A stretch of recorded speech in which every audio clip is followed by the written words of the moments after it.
It was a night just like any other night. I was patrolling my normal beat, trying to avoid speeding cars and rowdy teenagers.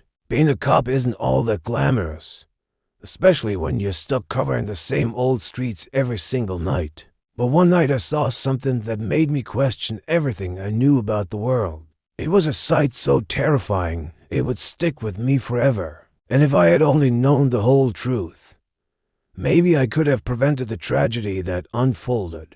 I didn't see her at first. My cruiser was cruising down River Road, a desolate stretch of highway that cut through sleepy Oak Haven. It was 2 a.m., and the only light came from the streetlights and the dashboard of my cruiser. Then out of the corner of my eye, I saw something white. At first I thought it was a mannequin. A life-size doll dressed in a flowing white gown stood by the road. But then it started to move. She raised her arms, letting out a blood-curdling scream. Of course, adrenaline flooded my system, and my foot slammed on the brake. What the hell was that? I jumped out of the car, gun drawn, and approached the figure cautiously.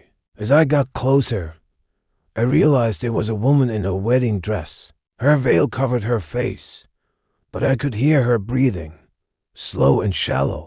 I told her to show me her hands, but she only screamed again, then ran into the bushes by the side of the road. I called out to her, telling her to come out and that I just wanted to help. But instead of answering, she let out another ear-piercing scream. I don't know how long we stared at each other like that, but it felt like hours. Finally, she turned and ran, stumbling over her long white dress. She disappeared into the darkness, and I was left standing there in the middle of the road. Then I noticed something strange. The woman had left her veil behind. It was lying on the asphalt, billowing slightly in the wind. Curiosity and morbid fascination got the better of me, and I picked it up.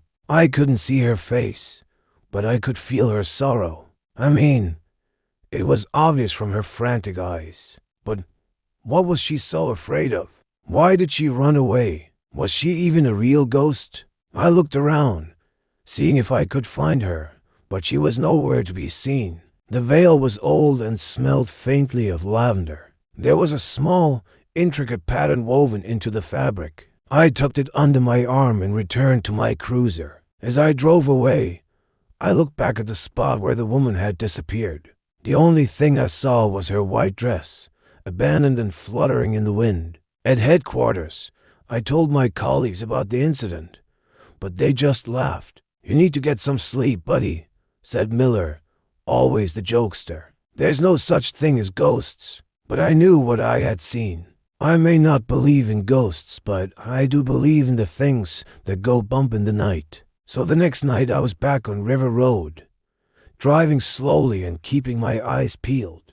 I wasn't sure what I was expecting to see, but I was determined to find out what had happened to the woman in the white dress. I cruised past the spot where I had seen her the night before, but it was empty. No sign of the woman or her dress, just the dark bushes and the lonely road. As the minutes ticked by, my hope of finding her faded. Just as I was about to give up, I saw it. The white dress again, this time just up ahead. I slammed on the brakes and rushed towards it, but before I could reach it, the dress vanished. I searched the area, but there was no sign of the woman or anything else. Disappointed, I got back in my cruiser and headed home. For the next few days, the woman in the white dress was on my mind. I couldn't shake the feeling that I should have done something more to help her. So I went back to the station. I dug through missing persons reports, but there was nothing recent that matched her description. I showed my colleagues pictures that I had secretly taken of the dress, but none of them recognized it. I was stumped. Then an elderly woman at the local diner gave me a clue. She said that she had seen a woman matching the description of the bride wandering around town, but she seemed confused and scared. She didn't know who she was or where she was going. I followed up on the lead, but it turned out to be a dead end. The woman had vanished again. Determined to find her, I returned to the spot where I had first encountered her. This time I brought backup. I parked my cruiser and approached the spot where she had been standing.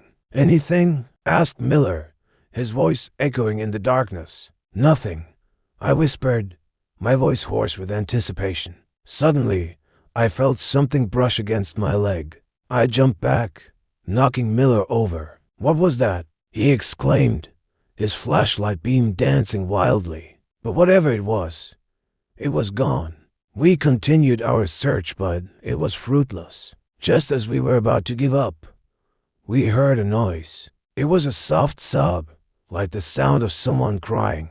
The sound seemed to come from the bushes. Cautiously, we parted the branches and gasped. There she was, the woman in the white dress. She was sitting on the ground, her head in her hands. "Ma'am, are you okay?" I asked, stepping forward. She looked up, her eyes wide with fear. "Don't hurt me," she whispered, her voice trembling.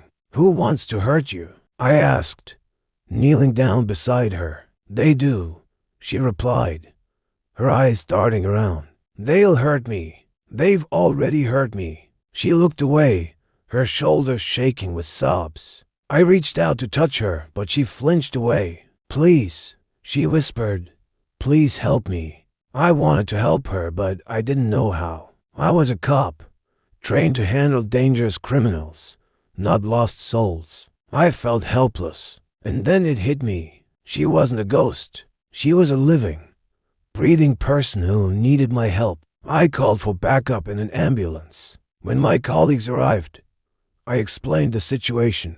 They were as baffled as I was, but they were also compassionate. They sat with the woman, talking to her in soothing voices while I waited for the ambulance.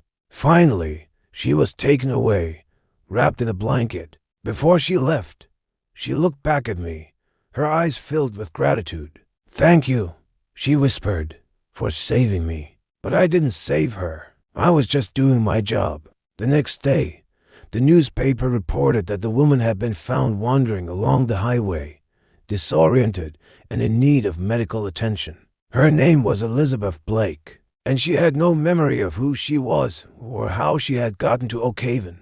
The police were able to track down her family, and after a week of tests and therapy, she was released from the hospital. Her brother told me that Elizabeth had been engaged to be married, but her fiancé had died suddenly, leaving her devastated. She had been seen wearing the same white dress to his grave. She had wandered off and gotten lost. It was a tragic story, but it had a happy ending. One day, I saw Elizabeth in town.